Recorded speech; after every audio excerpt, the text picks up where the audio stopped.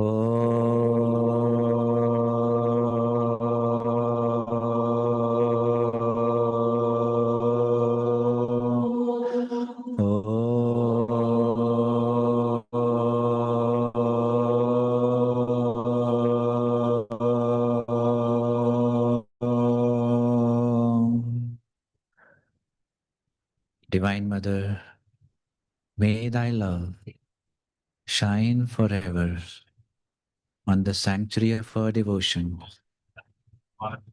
and may we be able to awaken thy love in all hearts. Om Shanti, Shanti, Shanti.